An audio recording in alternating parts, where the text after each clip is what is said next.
Okay, everybody, we just finished recording episode number 28 of Festool Shoptalk, and it's with Clara Kim from Clara's Woodshop. You got to listen to this one, everybody. She goes over her journey from art school to a woodworking business, and it's a must listen. Hey, everybody. Welcome to another episode of Festool Shop Talk. And today we have a wicked special guest. Her name is Clara Kim. And she decided to join us for episode 28. And let me see, I got my notes here. You can find Clara, and Clara, please correct me if I'm wrong on this, on Instagram at Clara's Woodshop.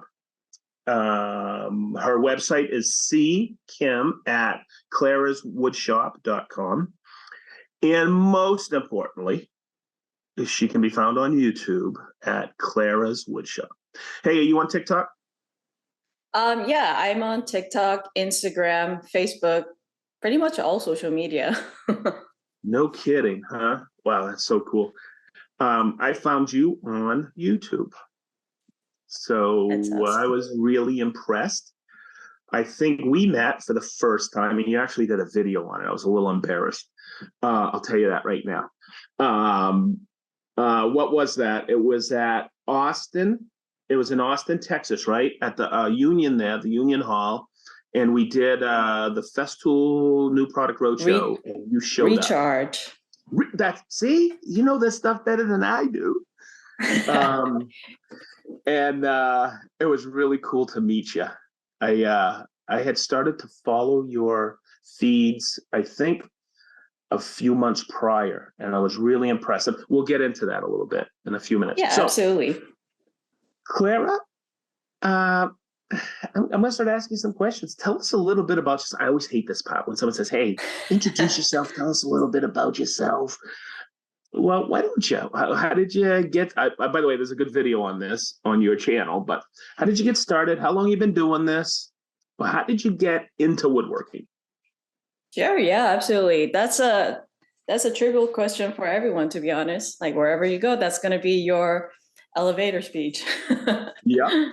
Well, first thing foremost, thanks for having me here. It's an honor to be invited to Festool Shop Talk, and I'm excited to be here. And all right, let's go into talking about myself. So as Sedge introduced me, I'm Clara. I'm a sculptor who happens to be working with wood.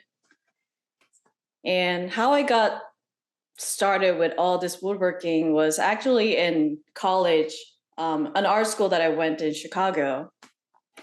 And the funny story that I always like to tell about this is woodworking might have not been my thing had not my friend introduced me to this one class, because I had two experiences with woodworking prior to taking that class. And the first one, both of them didn't really leave a good impression with woodworking, to be honest. The first one, I was carving wood, and this was in the period of time that I had no clue whatsoever what woodworking is. Like, I don't know species of wood. Now that I know, the wood that I was carving was rosewood. What? Yep, it was rosewood that I was hand carving pretty much all the way through with a chisel. I don't even know whether it was sharp or not. And there was one time that I carved into it and it kind of got stuck. So I tried to yank it out, and I did yank it out, but it recoiled and left. Let's see if I can see. Wow. Yeah. Left that scar on me. Cool. Yeah, cool. That's my first injury that came from woodworking. Wow. This isn't, the shop talk isn't about trading scars, but I want to show you something. Right here on my hand, you'll love this. See this? There's a scar right there. Yeah. And my wife asked me years ago, how did you get that? I went out into the shop and I grabbed the spoon that was half carved. I did it when I was 11 years old. No. And I was carving it for my mother for Mother's Day. She had to rush me to the hospital. I think about 10 stitches right there. Okay, so Oh I'm sorry. man. Yeah, No, so you're fine. Yeah, but so that not wasn't only a that good start for no. you. Oh no, it wasn't. And I not only got my first injury from woodworking, I also got this gnarly skin rash. I don't know if it was the condition of the studio that I was at or it was coming from the wood. Don't know where it came from, but I got a gnarly skin rash that lasts for about a year and a half. What? Yeah, it lasted a long time. Have you ever had a reaction since? No, Oh, thank not God. since. Yeah, I know. Thank Like God. if I had another skin rash, I wouldn't be doing this either. Yeah, I know. Yeah, I know. So what was the so hang on a second. So that was the first time. Hmm. How did you what pushed you into keep pursuing this? So the second time I got into it because it was part of the class project. So Okay. I took a sculpture 101 class, which introduces to pretty much all medium and how to use them, wood, metal, and any found material or fiber. So I did my second woodworking in that class. And again, it wasn't so fun. Really? No, it wasn't. So, first semester, nervous already in school. I don't know anybody. Of course, everyone else doesn't know anybody either. But the wood shop that I got to use later in the career or later down the road in the school, like everyone will call that wood shop the dive bar. Really? Yeah.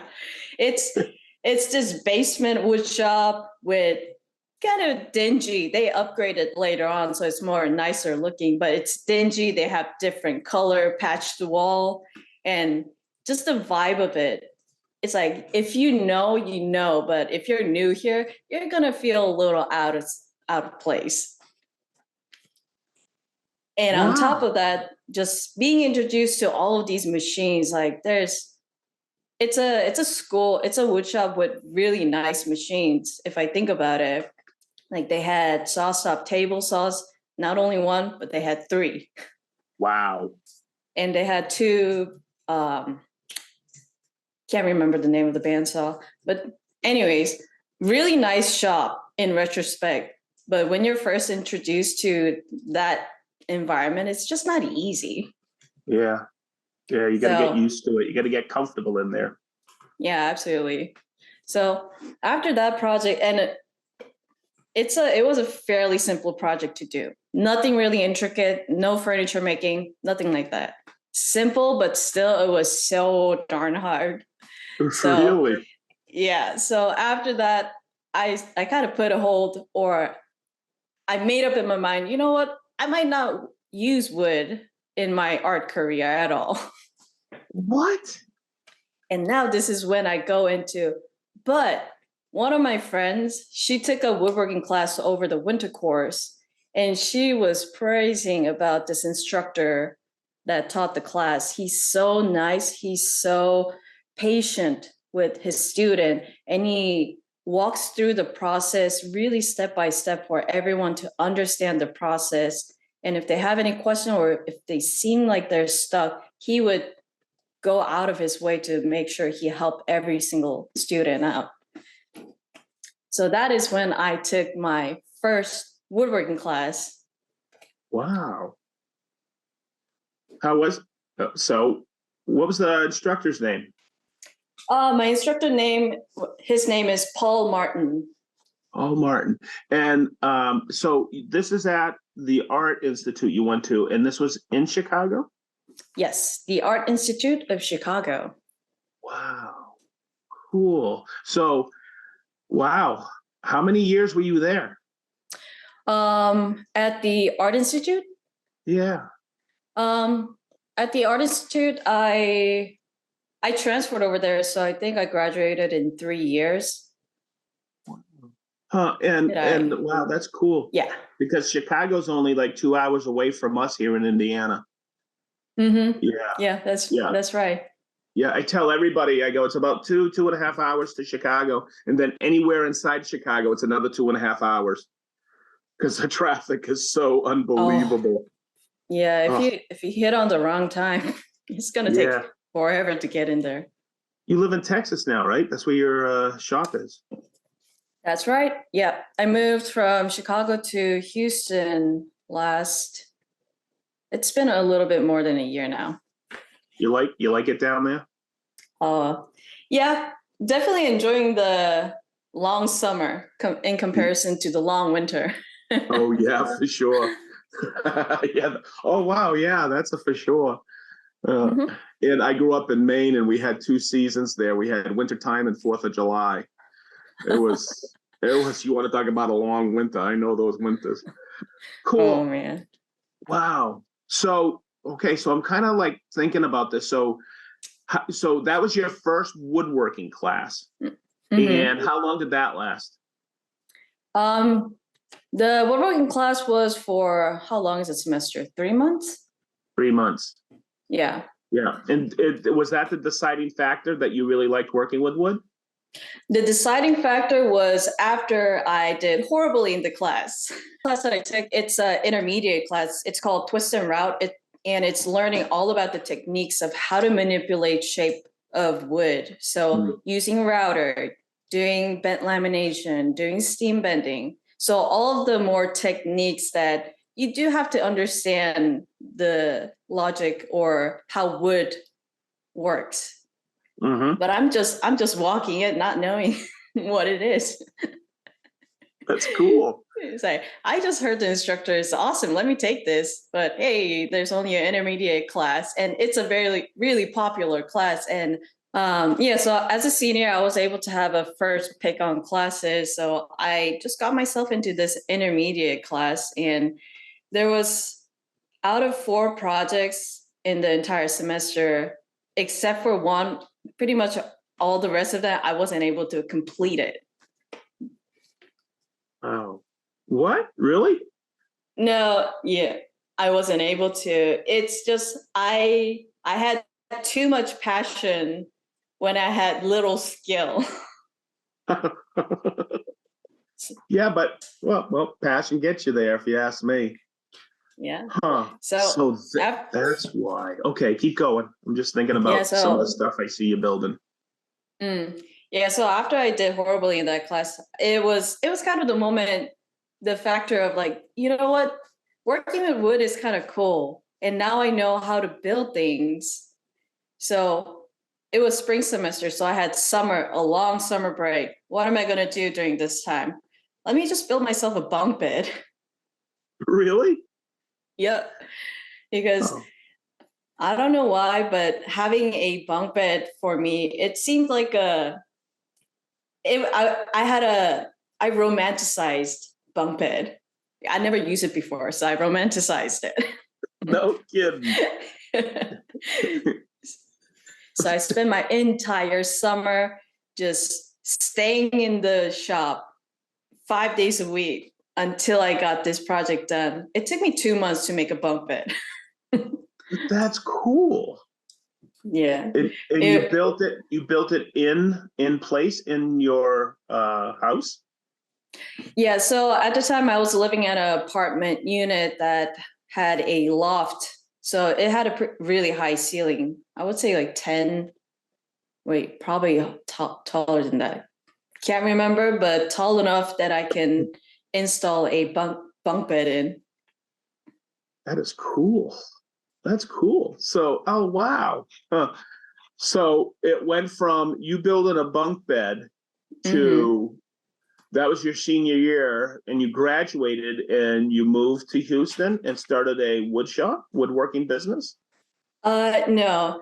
So after I graduated at 2017, Oh, and after I graduated, I started working at at the school that I graduated from. oh I wow. worked at one of the wood shop as a supervisor. You were a supervisor at the wood shop there?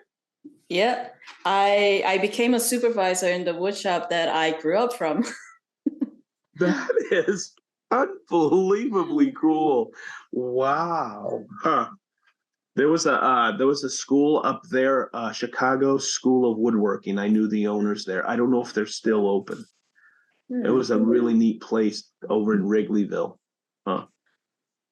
Huh. Okay, cool. Sorry. I just went off on a tangent. My brain did. Wow, that's cool. So you have, and so this is what I was intrigued when I first saw your Instagram um, feed. You have some unbelievably beautiful pieces on there. And let me ask, so I saw you designing something in one of your YouTube videos, and you were just sketching something. Is that how it starts? Your idea, and you sketch? Because you got a incredible brain for design. How do you okay, so I'm gonna ask, how did you come up with Mhm. this sculpture called Root? That one, so that one I made it as my graduation piece. And before the very last semester, I was spending a lot of time what I wanted to make for my um, final piece. Mm-hmm. And at that point, I had the knowledge of how to work with wood work better with wood. So I Mm. was just thinking about what I can make. And as like in terms of what I like to create, I always say I love to make something that is functional, even in artwork. Before I learned Yes. woodworking, I want to be able to make something that could be more than just what you can see. Either if it's something that you can feel, sense it, like touch it, just interact around with it more than just like visually looking at it. Because that, for me personally, it's really sad that all you can do if you look at a painting is you can only watch Yes. it. Nope, I totally agree. I Yeah. totally agree. I was taught by a gentleman here. In fact, I'm teaching at his school this weekend, Mark Mm-hmm. Adams. He said to me one time down at my shop at Fort Lauderdale, he goes, "You want people, when you build something, you want them to walk up to it and touch it." Because I was talking about finishes with him, and he was asking me about what we finished, me and my business partner finished stuff with. Mm-hmm. And he went up to it and he put his hand and he brought it across. He goes, "Oh, that's nice." And he goes, "That is a key to a nice piece of furniture or a nice cabinet or something. You want people to walk up to it and touch it Mm-hmm. because it's that tactile thing." And also, I always built utilitarian. You know, my stuff was always functional. I never, none of my stuff was ever called works of art like your stuff, Ah. because that is that piece called Root. It's a sculpture, but it's also a seat, correct? Yes, that is correct.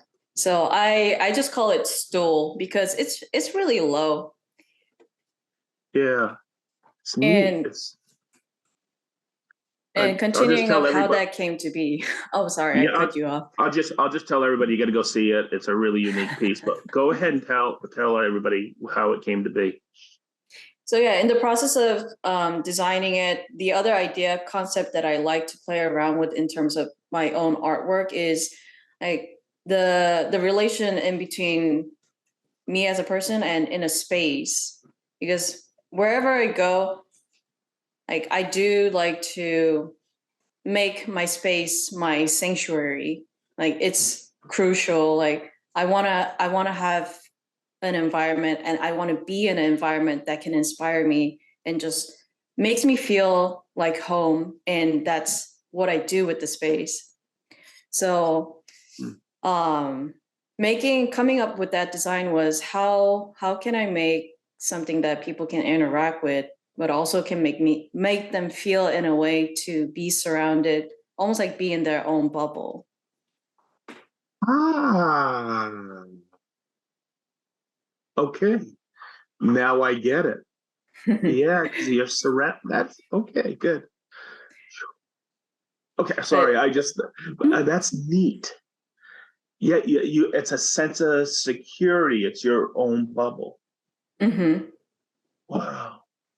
Uh, That was my intention, but when I also create artworks, sometimes my intention really doesn't matter, because the fact that I want to make something that can be interacted, I want to put more value in what the people who are interacting with the work feel when they actually do interact.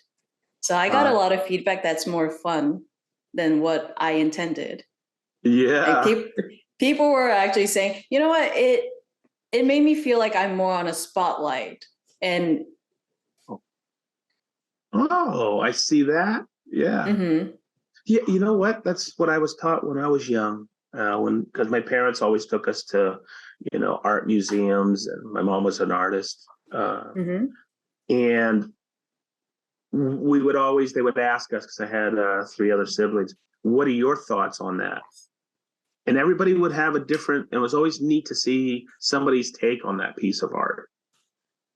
It was just cool, because you're right. How does somebody, what feelings are created? Like my mom would always ask me, what do you feel about that when you see that? How do you feel when you see that? And I guess that's what you want, the interaction from that person who's observing or actually using something. Mm-hmm. When I was building, I would build mostly kitchens, and I would say, what do you think of that?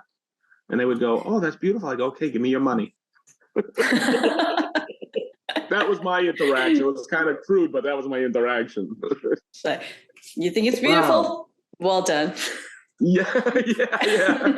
Final payment, please.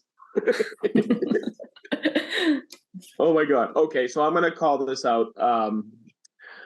Your series that you have of videos on YouTube, and I've mentioned this to you before, Clara, is really what drew me into your channel. And it's called A Woodworker's Diary. Yes.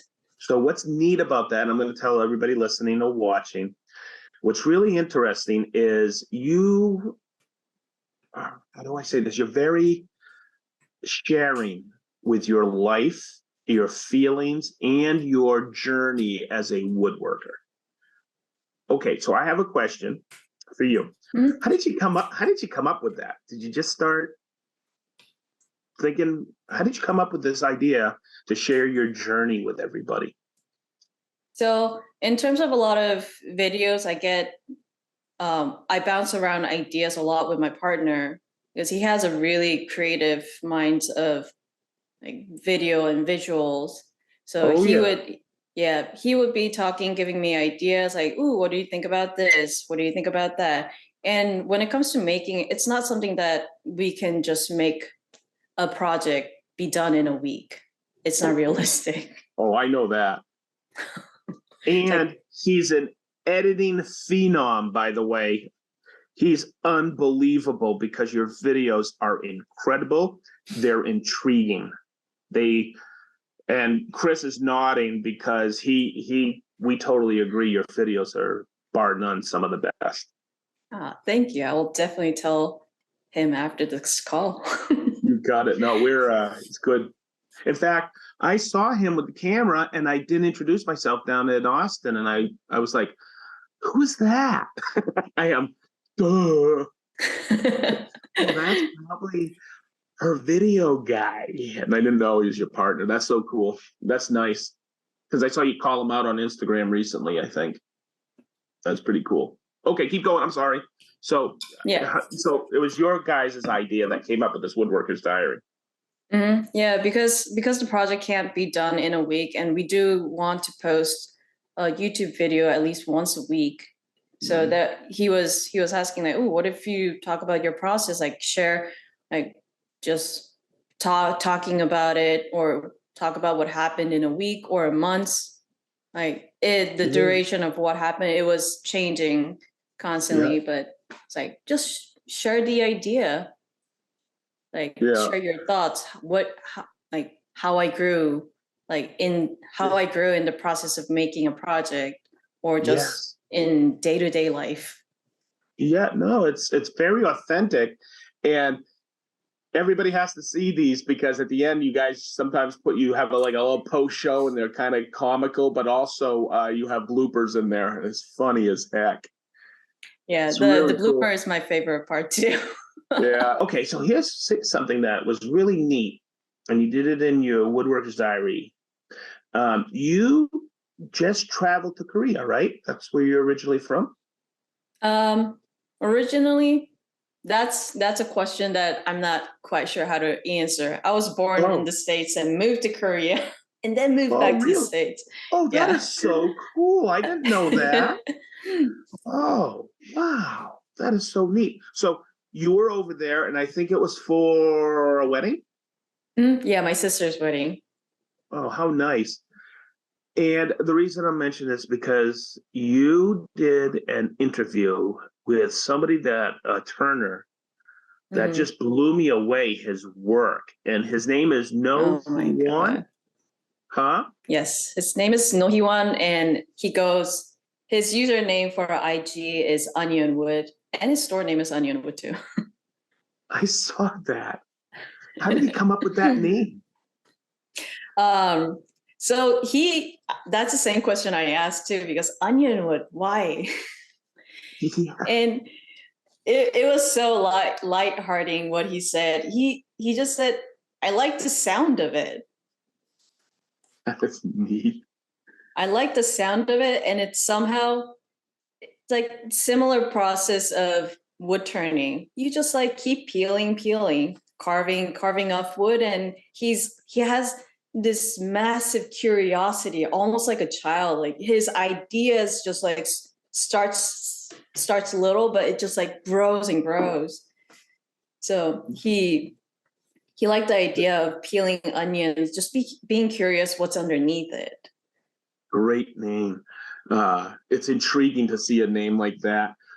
Okay, so there's a table you're sitting at, and there's all kinds of turnings at the end. Mm-hmm. And you guys are talking back and forth when you're interviewing him, and he would pick up something and talk. And I was Mm-hmm. like, how in the heck did he turn that? Is that where he sits all the time? Like to have dinner or something? Or That's his office area. So oh, probably okay. for just sit down dining area to just sit and chill. And probably he also teaches in his studio space. So Oh, it could be an area that he can sit around with his students, talk, chat. But wow. his idea board is in front of the lathe. It's as he work on a piece. He doesn't plan too much ahead of time, because what he said about wood turning is, like, if you have a specific plan, sometimes it's really easy to get messed up somewhere in the process. But if a mistake occurs, instead of trying to stick to the plan, he'll just switch it away right away and make something else out of the mistake that he made. You know what? I made a mistake. Let me change the plan and carve something else out of it. He's got an unbelievable um, a brain that thinks spatially because he does all these eccentric turnings. Oh my God. there It was was one piece. mind blowing. There was one piece that had these points come up. Each one was a turning. It was a single piece, and then there was something in the middle. And I was like, I have no idea how to do that. And his brain must be constantly going. It was really incredible, and such a great experience to get to talk with him, get to see what he does. He's been doing wood turning for 20 years, and he's a self-taught wood turner. He Yeah, didn't learn from anybody. that's all self-taught. Mm-hmm. That's incredible. Hey, in there, he said he had a situation where it was about because it's different in Korea. He said about traditional versus being creative. It was difficult somehow learning. Yes. Mm-hmm. So in Korea, um, there are a lot of creative people, but in order to sustain as an artist, you have to join some kind of group or go on competitions and like gain the notoriety amongst peers. Gotcha. But no, seems like it's more heavily people are still more wanting traditional aspects rather than being creative or yeah. I would say more creative. They do appreciate more of the tradition, and they somehow want to keep the traditional aspects more. So seems like Yeah. there was some struggle coming from that. Yeah. I think here in the States, now that you explained it like that, I think here in the States, when I meet furniture builders and stuff like that, you have period furniture builders, and you have studio furniture builders, two different, realms of building. Like some guys just love doing all that, and they're incredible craftspeople doing the period furniture. But then you have these people who do studio work, and I just look at it, and it's what it is for me. And I'll put you kind of in there. It's very creative, one-off pieces, it seems, and you always start asking their background. I always do, and started at so and so Art Institute, and because you have that creative gene, and your works of art, because the pieces you build are works of art. That's my thought process on it. So there we go. Okay, so in the end of that video, I want to mention something you said, or maybe I forget where I heard it or saw it, but you said, "Oh, it was a shortened version of it, and you guys looked at it, you needed to shorten it, but you said you have more in the loop because you did more interviews over there." Yeah. So while in Korea, I got to meet with total 5 different woodworkers and 1 artist of my friend. Wow, cool. And those will be forthcoming, please. Yes, those will all be coming. I'm not going to say they're going to come anytime soon, because lots of translation and transcribing. It's great, because I just love seeing woodworkers from around the world, and if somebody like you takes the time to talk to them and put it on a video, they're fantastic, because I don't want to say woodworking's woodworking, but you get their take on things, and you get to see their shop and everything, their thought process and stuff like that. So very good. I really like that. Okay, so there's another one. I'm so terrible. I don't know if I should ask Festool questions. Hey, I got a question. Shoot it away. You have some Festool, right? I do have few, yes. Okay, so what's your favorite one? Which is my favorite one? Okay, so I don't have a lot of collection. I do have total 4. Cool. I have, and my favorite one out of those 4 would be Domino. I knew you were going to say that. Is it too obvious for everyone? No, that's such a cool tool. I love it when I'm teaching this weekend. I mentioned that earlier, and we go through a bunch of tools down there. It's a cool 2-day class, and the one I spend the most time on is the Domino, because boy, people they have it and they've had it for a few years. They just don't know all the little nuances to it, and it's fun just seeing the light bulbs go off. It's great. Yeah. Okay. So let's get back again. Okay. So Chris, make a note on this. I asked a Festool question. Okay. Good. Hey, in your video, you did something that I popped up and I watched it. And how did you end up going to the Texas Woodworking Festival? How did you? I know it's pretty close. How far are you from Austin? Because I know that was the Austin School of Furniture's show. Yeah. So Austin from Houston is only 2.5 hours away. Oh, cool. Fairly short drive. So what intrigued you to go to that? That is actually by going to Festool Recharge. So Festool Recharge is my very first woodworking event, I would say, that I got to go. And after going to it, I learned a lot, getting to meet a lot of people from there, new faces, people who are in the field currently. So Mm-hmm. it was a lot of fun and learning experience. So I was talking with my partner, like, hey, you know what? Like, we should look around what other festival are that we can possibly go. So out of the search, Austin woodworking, Austin Woodworking Festival popped up. So we we talked to Austin, who is the owner of the furniture school.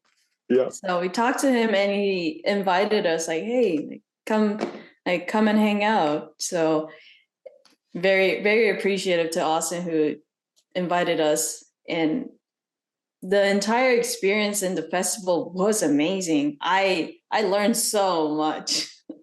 I learned Yeah. so much, met even more people.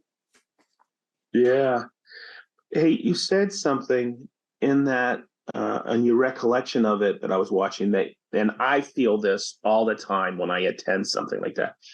You feel a little overwhelmed sometimes? There's too much, correct? Oh yes, absolutely. Yeah, because when you were saying that, I was like, yeah, I felt like that before too. When I used to go to these really big one, like IWF in Atlanta, I was like, Oh my. it was too much overload, you know? Yeah. Mm-hmm. But that seemed like a little bit smaller one. And I was watching a few of the feeds coming out of there, and there was a lot of really cool people that attended. Huh. If you had one takeaway from there, what was your probably number one takeaway? My That's a takeaway. Um, my takeaway from the festival would be just enjoy.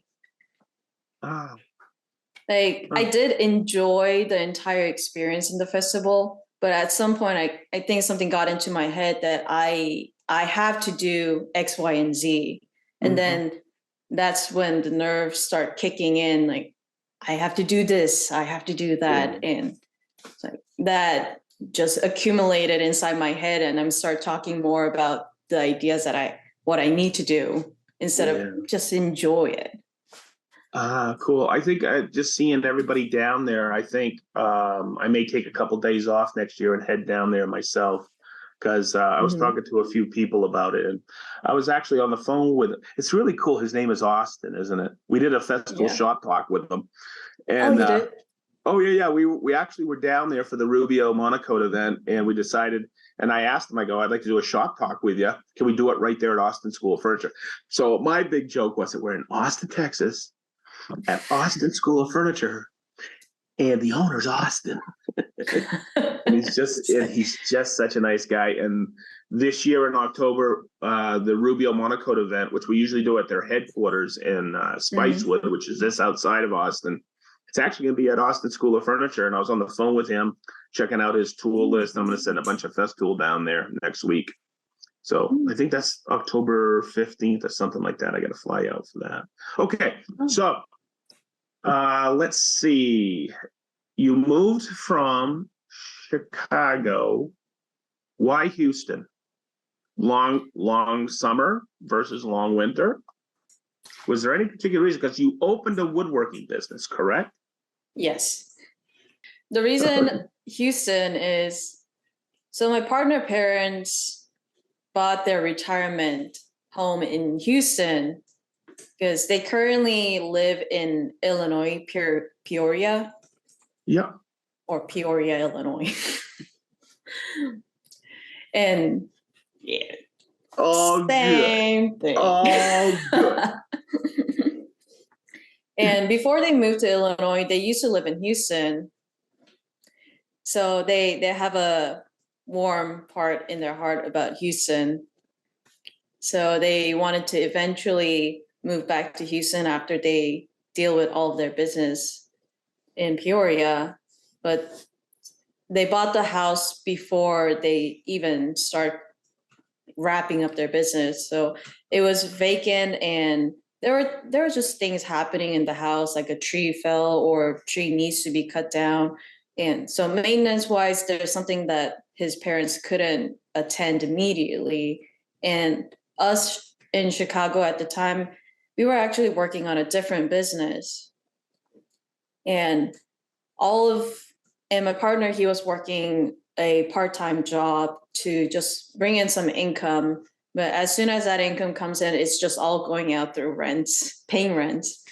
So we thought Yep. about it, and his parents also just brought up the idea of what if you guys would like to, like, you can move to Houston, take care of the house. Perfect. Yeah, so we were talking about it, and you know what? I think it's a realistic idea that we should go for. So Good. we wrapped up everything in Chicago and moved down to Houston. Wicked cool. And so your business, you build commission pieces for people. You have some stuff on your website. Mm-hmm. How do the customers come to you? Do they do they uh do they come from your website or Instagram? How do they reach out to you? So at the very beginning, when we just started doing social media and opening up the website, the most customer were coming through TikTok. Really? Very surprisingly. Wow. Cool. Yeah, at the time, yeah, my very first customer, I believe he came through TikTok, if I remember it correctly. I might be wrong at this point, but we were start creating more videos, and out of, like, one of the early videos that we made was talking about using Purple Heart as cutting board. Yeah. And that video took off on TikTok specifically. And after that, there was a lot of people contacting me through TikTok wanting for cutting boards. That's awesome. That's awesome. I would never I didn't think about TikTok. You know, I know some people who launched a pretty successful business, a few people from Facebook. Mm-hmm. Remember then Instagram popped, and I know a lot of people use Instagram to show their project bills and stuff like that. But that's really wow. That's good news for people to hear on Mm-hmm. Shop Talk I to say, think, hey, anywhere people can find out about you nowadays, right?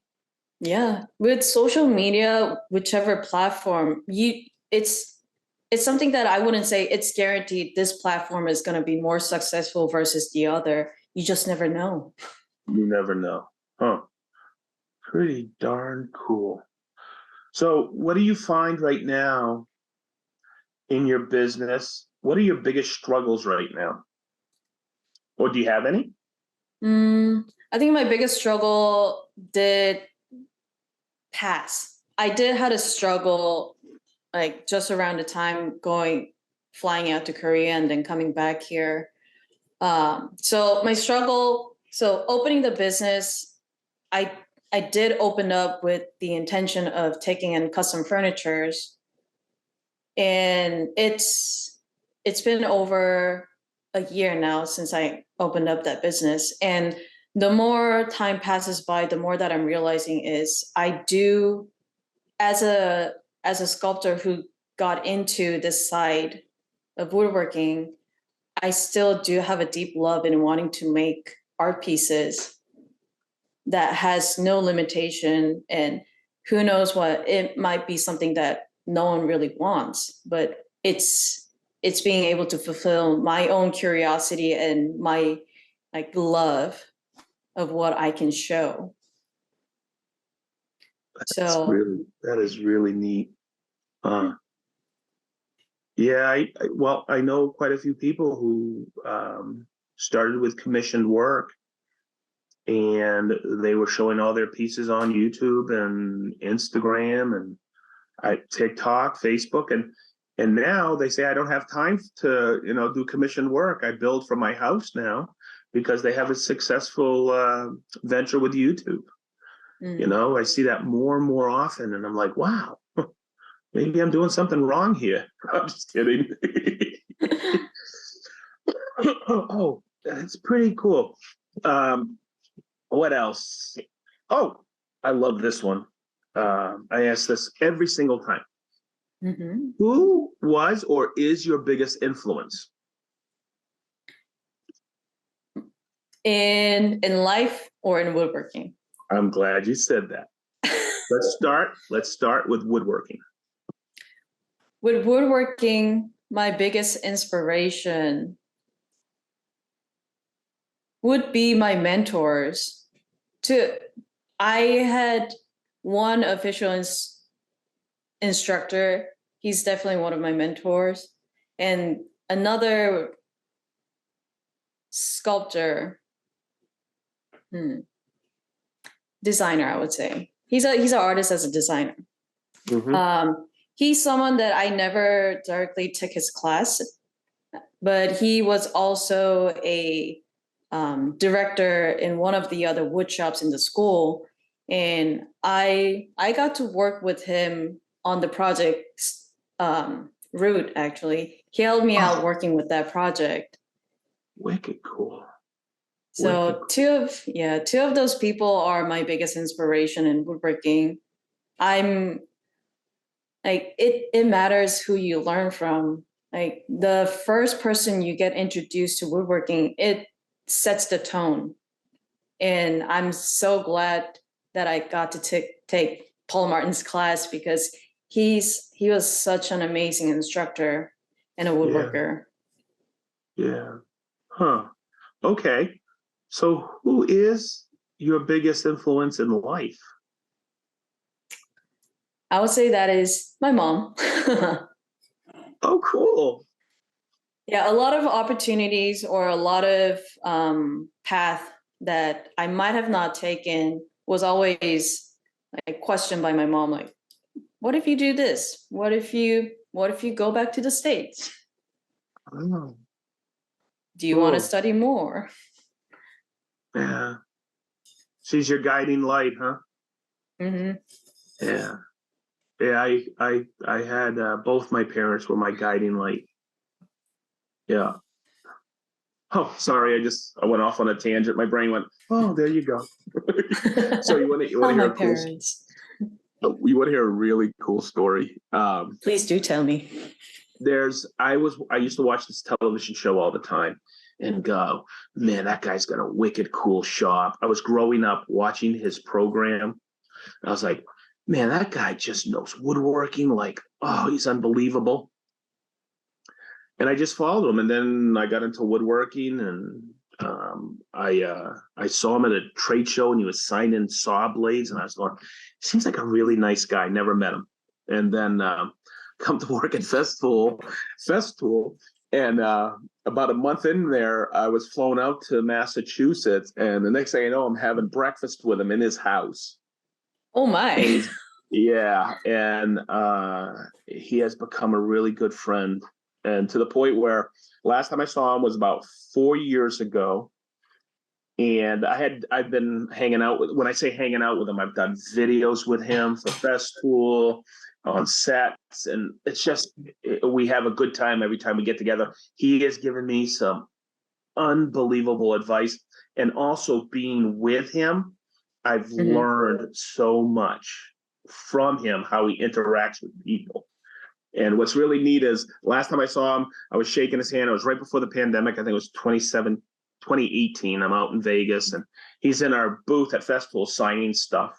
And right before, he's standing on the other side of the aisle, and I'm doing a demo. And before he comes into the booth, and I walk up to him, I go to shake his hand. He goes, "Come here, pal," and he gives me a hug. So I'm standing there, and I don't mean to ramble on, but I'm standing there, and he's signing, and I'm still demoing. I look over, and he's waving at me. I'm like, I'm Norm Abrams' pal. He's my friend. I'm his friend. And I'm like, it's just how life takes you. It's that journey. And I don't think I know this, Clara. your channel and you taking people on a journey is unbelievably inspiring to people. You may not think it, but it is. So can I just tell you to keep up the great work? Oh, thank You you. are unbelievable. Just keep up the great work. Okay, let's see. It's unbelievable since we do this now and we pre-recorded instead of live. I'm Mhm. like, I every once in a while I get so into these conversations with people on Shoptalk. I looked up at the clock and I went, "Oh my God, look at the time! Oh my 20 God! minutes pass by. Oh, I can't believe it." Um, so, how did you? What was the first Festool you bought? How did you hear about Festool? So Festool is something that I got introduced at school actually. Cool. They had domino and Festool shop bag, of course, as a set. Of Got it. course. And they also had track saws. Yeah. So yeah, domino was the first machine that I got introduced. And it was really useful. So useful. Like I know like using dowel joints is a more inexpensive and quick version of doing it too, but with domino it's not just for the alignment, but it also gives that structural integrity as well. Mm, So that's a part that couldn't really be replaced with dowel joints. yeah. It's a So everybody thinks so here at Festool, everybody thinks the domino is my favorite tool. Yeah, I love it. I Mm-hmm. use it almost every day, but it's not my favorite tool. I know my favorite tool is it's the track saw. Mm. And I started out in 2003 with my first one. It was an ATF 55. And I think with the TS60 or the TS60, TSV60, just the new release. I think I'm up to like 6 or 7 different innovation turns for the saw. And I'm like, I was Wow. using that TSV with a scoring blade this weekend at home. And I've done a Festool Live on it already. And I'm still so amazed at the thought that went into this saw. So that's how I was back in 2007 when I saw my first domino, to bring it back to what you were saying. It's such a Mm. time saver, isn't it? Yeah, it's a lot of time saver. And probably the secondary that I would say is the shop vac. Cool.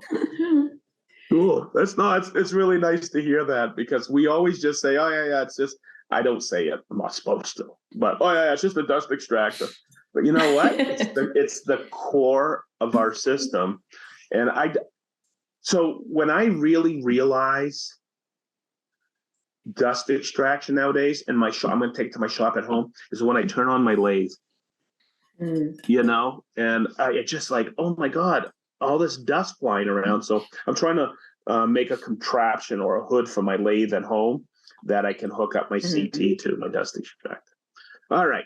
Mm. So I'm just looking at my questions. I think you've answered everything. Hey, is there a question that I should have asked you? How do you think we did? Oh, Clara, come on. I know we had scheduled this out, and we knew you were out in Korea, and I couldn't wait to do this Festival Shop Talk with you because I'm a fanboy of your channel, and we did fantastic. The thing I want to do though is I want to make sure you understand we're very thankful for your time. We truly, this has been I can't believe an hour's transpired. It's gone by. Oh my. I know. It's just so laid back. And I just want to say, and to all our listeners, go follow Clara on any of her platforms. It's Clara's Woodshop. Um, you are a fantastic inspiration for people in woodworking. In fact, I've been woodworking for quite some time now, and you inspire me because of your authenticity and your willingness to share your thoughts and your feelings. And a lot of people don't do that in videos. They just do these slick videos. And Your videos are fantastic. So I just want to say that, and I want to thank you for your time. This I can't believe this whole hour just went by so quick. So, any final thoughts? Well, Sedge, like, I just want to thank you, and all I'm doing in video is just trying my best, because I am not going to say that I am nearly perfect, half perfect. So what I'm trying is just constantly learning and just being able to grow, and also accepting my flaws. Yeah. Oh yeah. Oh yeah. Which is, yeah. Learn from those mistakes, and you'll just keep growing and growing and growing. All right, I'm gonna call this a wrap, Clara. Thank you so much again, and everybody listening. Thank you for listening, and truly, truly, this has been fun. Thank you. Same here. Thanks, Sedge. You betcha.